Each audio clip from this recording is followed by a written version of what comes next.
Welcome guys, welcome to my channel. आज हम लोग एक नया टॉपिक स्टार्ट करेंगे जिसका नेम क्या है, कोल्यूसिव ओलिगोपोली का जो मॉडल है, जो कि जॉइंट प्रॉफिट मैक्सिमाइजेशन के बाद जो सेकंड पार्ट आता है उसका वो है market sharing cartel and merger. उसको हम डिटेल में डिस्कस करेंगे।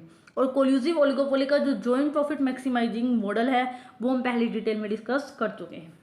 तो सबसे पहले मार्केट शेयरिंग कार्टेल को समझने से पहले मार्केट को शेयर करने का मतलब क्या होता है। जैसे कि अगर आम लैंग्वेज में देखें कि हम क्या कर रहे हैं, मार्केट को शेयर कर देते हैं। अगर एक मार्केट के अंदर किसी भी चीज़ के जो प्रोड्यूसर है, मान लो बेचने वाले वो दो हैं, हम क्या कर रहे हैं, उन दो के बीच में एक एग्रीमेंट होता है और वो क्या करते हैं, मार्केट को दोनों शेयर कर लेते हैं।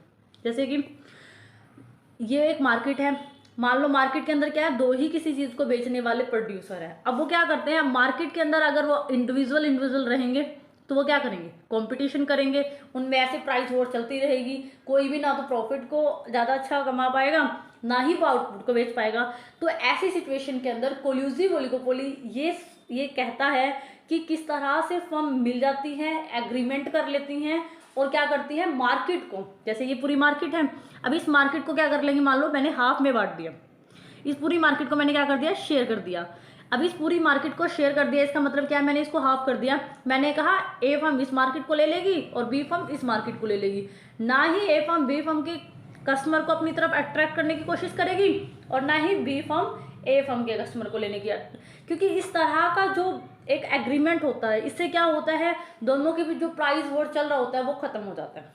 तो आपको समझ आ गया, मार्केट शेयरिंग कार्टेल का मतलब एक ऐसी सिचुएशन जब हम कॉम्पिटिटर्स के बीच में क्या करते हैं, मार्केट को डिवाइड कर देते हैं और इस तरह से क्या होता है, जो प्राइस वॉर या जो कंपटीशन चल रहा है, कट रोड कंपटीशन, वो रुक जाता है और वो दोनों ही जो अपने प्रॉफिट मैक्सिमाइज करना चाहते हैं या आउटपुट को ज़्यादा बेचना चाहते हैं उस ऑब्जेक्टिव को पूरा कर लेते हैं।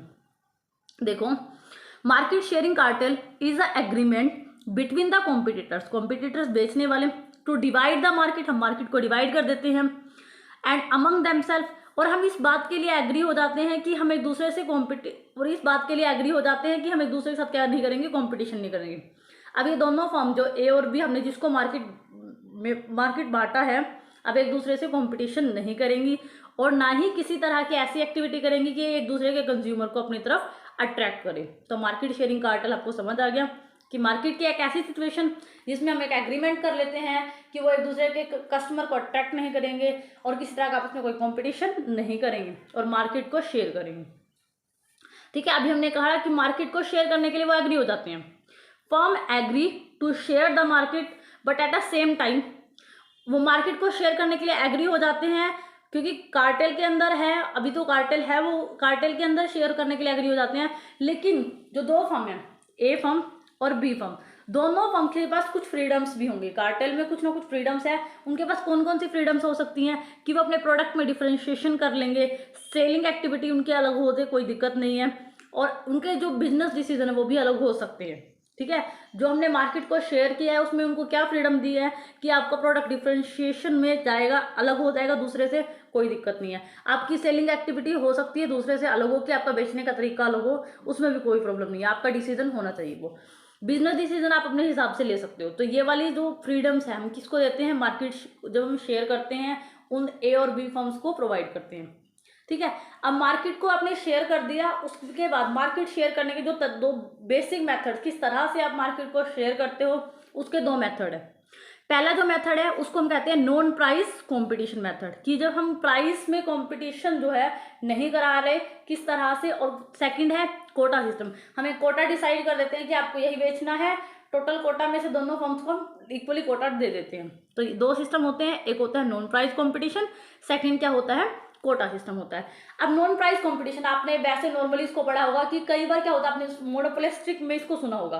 मोनोपोलिस्टिक कंपटीशन में क्या करती है फर्म्स, ज्यादा नॉन प्राइस कंपटीशन को अपनाती है कि वो प्राइसिंग में चेंज नहीं कर रही, वो क्या कर रही है, कंज्यूमर को अट्रैक्ट करने के लिए। जैसे कि हमने कोई चीज, जैसे कि मान लो मैंने एक सर्फ बेचा और मैं क्या कर रही हूँ, सर्फ का जो प्राइस है उसको चेंज नहीं कर रही, ठीक है, मैं उसको चेंज ना करके मैं क्या करती हूँ, उसके साथ कुछ फ्री दे देती हूँ। ये होता है नॉन प्राइस कंपटीशन। ठीक है, आप कंज्यूमर को अट्रैक्ट करने के लिए अदर एक्टिविटीज करते हो। तो ये कहते हैं कि ये जो नॉन प्राइस कंपटीशन है ये क्या है, एक लूज फॉर्म है किसकी, कार्टेल की, जिसमें मेंबर फर्म हो जाती हैं अब मेंबर फर्म क्या करती हैं, जितनी भी इस कार्टेल के अंदर होती हैं नॉन प्राइस कंपटीशन में, जितनी भी फर्म है ए बी, मान लो अभी हमने दो ही मानी है कि दो फर्म है कार्टेल के अंदर और वो नॉन प्राइस कंपटीशन को अपना रही है, और ये कैसा कार्टेल है, लूज कार्टेल है। और वो एग्रीमेंट करती हैं, और एग्रीमेंट में क्या कहती हैं कि हमें कॉमन प्राइस जो कि कार्टेल डिसाइड करेगा वो प्राइस हम मानेंगे, और अपनी क्वांटिटी जितनी भी हम बेचना चाहते हैं उस पर बेचेंगे। ठीक है, एक लूज कार्टेल है। मेंबर फर्म एग्री हो जाती हैं कि एक कॉमन प्राइस होगा, उस पर सभी फर्म जितना भी बेचना चाहे बेच सकती हैं। अब वो प्राइस कितना होगा, जैसे हमने कहा कि कार्टेल डिसाइड करेगा कि एक कॉमन प्राइस पर सभी फर्म्स अपना प्रोडक्ट बेचेगी, वो प्राइस कितना होगा, ये बार्गेनिंग पावर कि जितनी भी फर्म्स उस कार्टेल में आना चाहती हैं या है, उनका जो बार्गेनिंग पावर है, मतलब उनके पास जो मार्केट है ना, हमारी जो पूरी मार्केट है उसमें जो ज़्यादा पावर्स किसके पास है, मतलब किसकी इकोनॉमीज ऑफ स्केल ज़्यादा आ रहे हैं मार्केट में, या कौन ज़्यादा सेल करता है, तो जिसकी बार्गेनिंग पावर मार्केट की पावर जिसके पास ज़्यादा होती है वही ज़्यादा प्राइस डिसीजन जो है वो ले पाता है। तो उन्होंने यही कहा कि जो प्राइस है, जो भी प्राइस सेट होगा वो बार्गेनिंग प्रोसेस पर डिपेंड करता है, क्योंकि ऐसे तो लो कॉस्ट फर्म कम प्राइस चाहेगी और high cost firm high price चाहेगी, लेकिन जो मार्केट के अंदर जो बार्गेनिंग पावर के हिसाब से हम क्या कर देंगे, कार्टेल में प्राइस का डिसीजन ले लेंगे, और उसी प्राइस पर दोनों फर्म्स को क्या बेचना पड़ेगा, अगर दो फर्म है कार्टेल में उसी पर उन्हें अपना आउटपुट बेचना पड़ेगा। और ये कैसी फॉर्म है कार्टेल की, ये लूज फॉर्म है कार्टेल की। ठीक है, अब वही सेम बात कि वो एग्री हो जाएंगी कि कोई भी फर्म ना तो प्राइस जो डिसाइड कर दिया कार्टेल ने ना तो उससे कम ले सकती हैं ना ही उससे ज़्यादा ले सकती है, पर उनको कुछ फ्रीडम होंगी। कौन कौन सी फ्रीडम, जैसे हमने कहा कि वो अपने प्रोडक्ट के स्टाइल में चेंज कर सकती हैं, अपनी सेलिंग एक्टिविटी को चेंज कर सकती हैं। ठीक है, और मतलब इस तरह से जैसे मैंने कहा कि नॉन प्राइस कंपटीशन, अब प्राइस में कोई चेंज नहीं हो सकता, लेकिन वो कंपटीशन अब कहाँ कर रही है, वो सेलिंग एक्टिविटी में, जैसे कुछ फ्री देकर। ठीक है, सेलिंग एक्टिविटी में प्रोडक्ट में थोड़ा डिफ्रेंशिएशन कर कर उसमें नयापन लाकर इस तरह से वो क्या करती है, कंपटीशन करती है। प्राइस में किसी तरह का कोई चेंज वो नहीं कर सकती, क्योंकि उन्होंने क्या किया है, एक एग्रीमेंट किया हुआ है। ठीक है, ये हो गया नॉन प्राइस कंपटीशन। अब इसी चीज़ को हम डायग्राम से समझेंगे।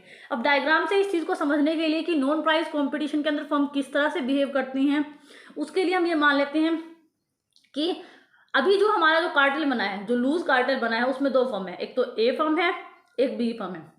ए फर्म की जो कॉस्ट है वो कम आ रही है, मतलब कॉस्ट में उसे एडवांटेज है, और बी फर्म की कॉस्ट जो है हाई आ रही है। अब क्या है, ये लूज जो कार्टेल है, अब क्या होगा, कार्टेल के अंदर क्या होगा, एक प्राइस डिसाइड कर दिया जाएगा, उसी प्राइस को दोनों को मानना पड़ेगा। और ये प्राइस कैसे डिसाइड होगा, ये जो है फर्म्स की जितनी भी उस कार्टेल के अंदर फर्म्स हैं उनमें किसके पास बार्गेनिंग पावर ज़्यादा है उसके हिसाब से डिसीजन ये होता है। ठीक है, ये वाली एजम्पशन के हिसाब से अब हम डायग्राम को देखेंगे। आप देखो, ये क्या हो गया, ये हो गया ए फर्म का, ये बी फर्म का, और ये क्या हो गया हमारा कार्टेल का जो मार्केट डिमांड का है। ठीक है, ये मानो ये क्या है, ए फर्म की ए आर है, दो फर्म है ना कार्टेल के अंदर, ये क्या है उसकी एम आर है। ये क्या है, बी फर्म की ए आर है, और ये क्या है उसकी एम आर है। और ये क्या है, टोटल मार्केट डिमांड कब है, ये टोटल मार्केट डिमांड कैसे निकली हमारी, हमने ए फर्म की डिमांड प्लस बी फर्म की डिमांड को प्लस किया, तब हमारी मार्केट डिमांड कब आ गई।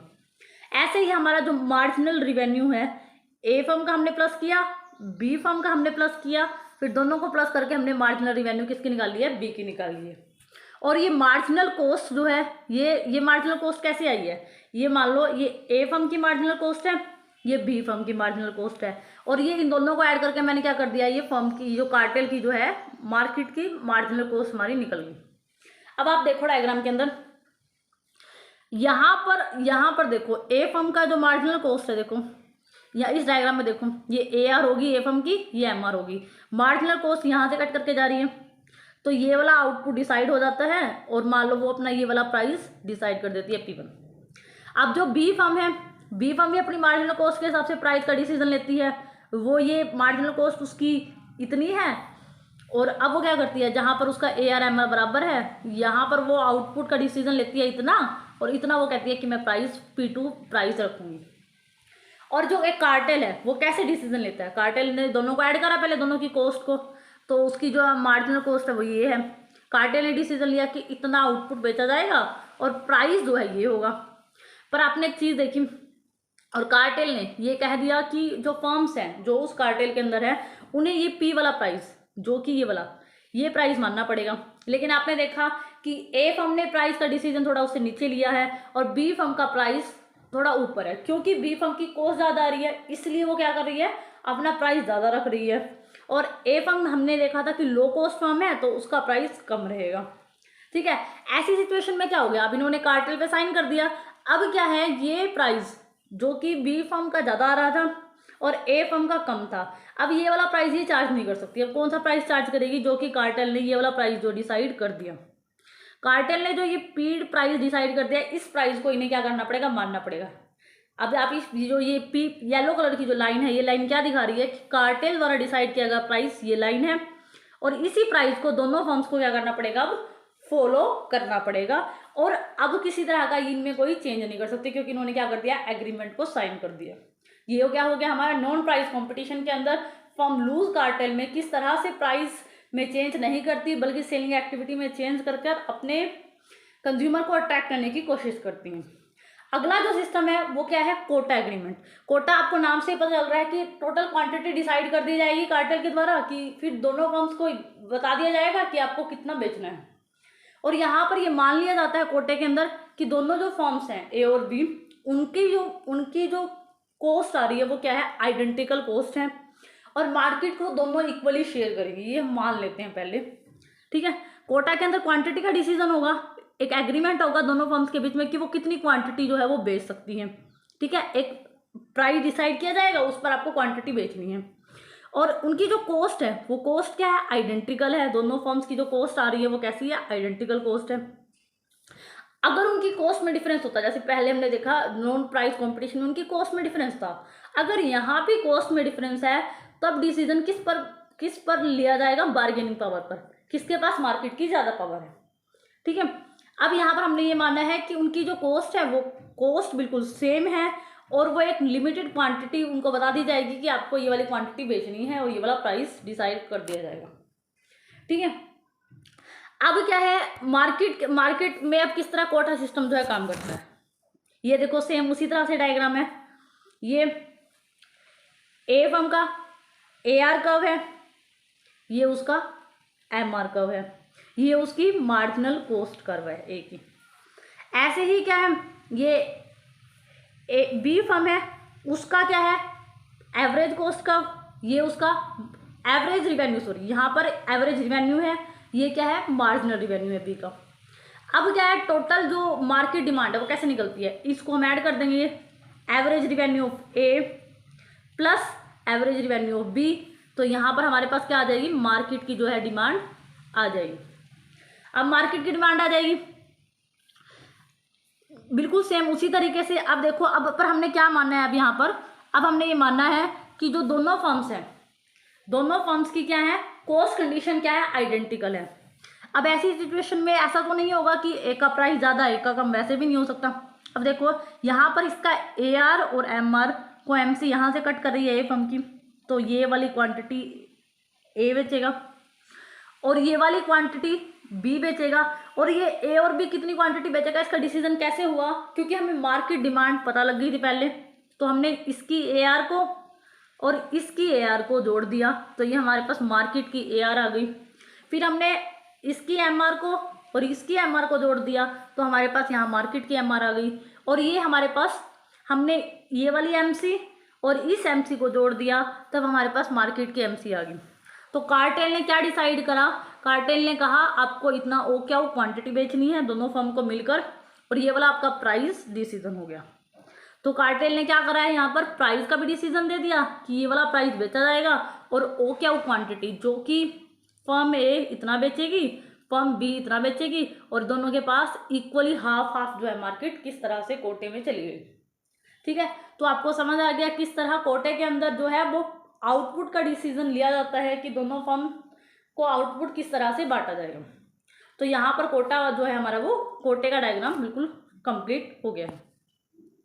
अब एक सिचुएशन जो होती है मार्केट की, कई बार क्या होता है, ओलिगोपोलिस में जितनी भी फर्म्स होती हैं या इंडस्ट्री होती हैं, वो ना तो कोई कार्टेल बनाती हैं और ना ही वो प्राइस लीडरशिप को एक्सेप्ट करती हैं, बल्कि वो क्या है, अगर वो सेम प्रोडक्ट बना रही है तो एक दूसरे में मिल जाती है, मर्जर। जैसे आपको नाम से ही पता चल रहा होगा, मर्जर। जैसे कि मान लो कोई दो फर्म है मार्केट में, वो सेम ही प्रोडक्ट बना रही है, ठीक है। मान लो सेम तरह का वो कपड़ा बनाती है, दो ही फर्म है मार्केट में, 2 या 3, तो वो सेम तरह का जो है कपड़ा बना रही है। उन्हें पता है कि अगर हम दो सब मिल जाती हैं तो हम क्या है, मोनोपोली की तरह बिहेव कर सकते हैं। तो कई बार क्या होता है, वो जो प्राइस कंपटीशन होता है या जो कंपटीशन से बचने के लिए फर्म्स क्या कर देती हैं, वो अपने आप को प्राइस वॉर से बचाने के लिए क्या कर लेती हैं, अपने आप को मर्ज कर लेती हैं। If a form an oligopolistic industry can not form a cartel, ना तो वो कार्टेल को फॉर्म करती है, ना वो प्राइस लीडरशिप को मानती है, बल्कि अपने आप को कंपटीशन से बचाने के लिए दूसरे फर्म के साथ मिल जाती हैं, और मिल जाती हैं तो मोनोपोली की तरफ बिहेव करने की कोशिश करती हैं, ठीक है। वो यही कह रहा है, मर्जर इज ऐसी सिचुएशन व्हेन 2 और मोर इंडिपेंडेंट फर्म एक सिंगल फर्म में क्या हो जाती है, कन्वर्ट हो जाती है, ठीक है, मर्ज हो जाती है वो। फिर अब होता है कि मर्जर तो हो गया, वो मर्ज कर उसने कंपटीशन को रोका है, प्रॉफिट को मैक्सिमाइज करने की कोशिश की है। अब ये मर्जर कितनी तरह का होता है, ये मर्जर 2 या 3 तरह का होता है। एक होता है हॉरिजॉन्टल मर्जर। हॉरिजॉन्टल आपको पता है ऐसे, ये वाली चीज हॉरिजॉन्टल मर्जर मार्केट की एक ऐसी सिचुएशन जिसमें सेम होमोजीनियस प्रोडक्ट बनाने वाली कंपनी मर्ज कर लेती हैं। जैसे मैंने कहा कपड़ा, अगर एक मार्केट के अंदर ABC ये तीनों ही जो कंपनी है, और ये सिर्फ कॉटन बना रही है, ये भी कॉटन बनाती है, ये भी कॉटन बनाती है मार्केट के अंदर, ये भी कॉटन बनाती है। अब इन्हें ऐसा लगता है कि इंडिविजुअली क्या है, एक दूसरे से कंपटीशन करने से अच्छा हम तीनों ही क्या कर जाते हैं, मिल जाते हैं। जब ये वाला डिसीजन होता है कि सेम होमोजीनियस प्रोडक्ट वाली कंपनी क्या कर देती, मिल जाती हैं और एक मोनोपोली की तरह क्या करती हैं, बिहेव करती हैं, तो इस सिचुएशन को क्या कहते हैं, हॉरिजॉन्टल मर्जर कहते हैं, ठीक है। ये हो गया हॉरिजॉन्टल मर्जर। अगली जो सिचुएशन है वो क्या है, वो सिचुएशन क्या है, वर्टिकल मर्जर। वर्टिकल मर्जर क्या होता है, वर्टिकल देखो आपको लाइन से ही पता लग रहा होगा, वर्टिकल इस तरह का मर्जर होता है जब इस तरह फर्म मिलती हैं। किस तरह की फर्म, मान लो 2 फर्म थी मार्केट में, ए और बी। ए जो है मार्केट में इनपुट सप्लाई करती है, और बी जो है उस इनपुट का यूज करके क्या करती हैं, प्रोडक्शन करती है किसी भी चीज का। जैसे मान लो आप टायर कंपनी लगा लो, टायर को बनाने के लिए जो भी इनपुट चाहिए वो सारा कौन बनाती है, ए कंपनी बना रही थी, और उसको इनपुट के रूप में यूज करके उसको टायर कौन बना रहा था, बी कंपनी बना रही थी। तो वो क्या करती है, ऐसी सिचुएशन में दोनों कंपनी आपस को एक दूसरे के साथ मर्ज कर लेती हैं। क्यों मर्ज करती हैं, क्योंकि क्या होता है, दोनों का आपस में मर्ज करने से क्या इनको क्या फायदा होता है, ये दोनों कंपनी इसलिए मर्ज करती हैं क्योंकि इनको ये फायदा होता है कि इनकी इनपुट मार्केट पर भी एक मोनोपोली पावर रहती है, एक आउटपुट मार्केट पर भी क्या होती है, मोनोपोली पावर रहती है। तो इस सिचुएशन में क्या होता है, मर्ज कर जाती है, तो इसे क्या कहते हैं, vertical merger. Vertical merger combine 2 firm विच एन एक्चुअली कस्टमर और सप्लायर रिलेशनशिप था इनके बीच में, क्योंकि एक इनपुट दे रही थी, दूसरा उसको आउटपुट में कन्वर्ट कर रही थी। जब ये दोनों फर्म मिल जाती हैं तो इसको क्या कहते हैं, वर्टिकल मर्जर कहते हैं। इससे क्या होता है, इनपुट मार्केट में भी दोनों फर्म का एक अच्छा खासा नेचर हो जाता है, मोनोपोली पावर हो जाती है, आउटपुट मार्केट में भी मोनोपोली पावर हो जाती है। अब होता है जो हमने पढ़ा ना, 2 तरह का इंटीग्रेशन पढ़ा, एक तो हॉरिजॉन्टल पढ़ा, एक हमने पढ़ा वर्टिकल मर्जर पढ़ा। लेकिन कई बार क्या होता है, फर्म्स जो होती हैं ना, अब मर्जर में भी 2 आगे पार्ट आते हैं कि down stream integration. Down stream मतलब जब हम नीचे वालों के साथ क्या करते हैं, मिलते हैं। नीचे जो हमारे जो मान लो अब ये प्रोड्यूसर है, ठीक है, ये प्रोड्यूसर है, ये अपना प्रोडक्शन कैसे बेचता है, ये तो बनाता है, लेकिन इसको डिस्ट्रीब्यूट कौन करता है, डिस्ट्रीब्यूटर जो अलग अलग जगह पर जाकर सामान को बेचते हैं। लेकिन जब हम क्या करते हैं, जब प्रोड्यूसर किसके साथ मर्ज करेगा, डिस्ट्रीब्यूटर्स के साथ, ठीक है।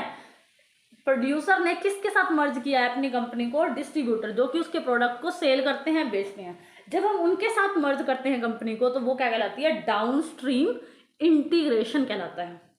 एक होता है अप स्ट्रीम इंटीग्रेशन, ठीक है, अप का मतलब ऊपर की तरफ। अब जो प्रोड्यूसर है वो किसके साथ मर्ज कर रहा है, प्रोडक्शन करने वाला। अब जैसे वर्टिकल में बात की थी, जब हम इनपुट सप्लाई करने वालों के साथ मर्ज करते हैं, प्रोड्यूसर किसके साथ मर्ज कर रहा है, इनपुट सप्लाई वालों के साथ, तो ये वाला कौन सा मर्जर कहलाता है, ये अपस्ट्रीम मर्जर कहलाता है। और जब हम किसके साथ मर्ज करते हैं, जब हम डिस्ट्रीब्यूटर के साथ प्रोड्यूसर मर्ज करता है, डिस्ट्रीब्यूटर जो सप्लाई करने वाला किस तरह से उसको मार्केट में पहुंचाता है, उसके साथ जब मर्ज होता है तो उसको कहते हैं डाउनस्ट्रीम इंटीग्रेशन। तो ये क्या होते हैं, सारे मर्जर के अलग अलग टाइप्स होते हैं। एक होता है कोग्लोमेट्रा मर्जर। इस तरह का मर्जर ये ना तो क्या होता है हॉरिजॉन्टल मर्जर होता है, ना ही वर्टिकल मर्जर होता है, लेकिन यहाँ पर मर्ज करने का मोटिव यही होता है मार्केट के अंदर कि किस तरीके से हम मार्केट की पावर्स को एक्सपेंड करें, प्रोडक्ट में किस तरह प्योर इन्वेस्टमेंट को इंक्रीज करें। ठीक है, तो इस तरह का मर्जर जो कि ना तो वर्टिकल है ना हॉरिजॉन्टल है, सिर्फ मार्केट की पावर्स को प्रमोट करने के लिए हम किसी के साथ भी, प्रोड्यूसर के साथ, इनपुट बेचने वाले के साथ, डिस्ट्रीब्यूटर के साथ, सिचुएशन के हिसाब से हम किसी के साथ भी मर्ज जो है कर सकते हैं। तो यहाँ पर आज हमने मार्केट के अंदर जो शेयरिंग, मार्केट को कैसे शेयर करते हैं कार्टेल के अंदर, उसको डिटेल में डिस्कस कर लिया। फिर मर्जर भी हम कर सकते हैं, वो भी आज हमारे यहाँ पर कंप्लीट हो गया है। आई होप आपको ये लेक्चर अच्छा लगा होगा। अगर आपको मेरी वीडियो अच्छी लगे तो प्लीज़ इसको लाइक करना, शेयर करना मेरे चैनल को। Thank you so much.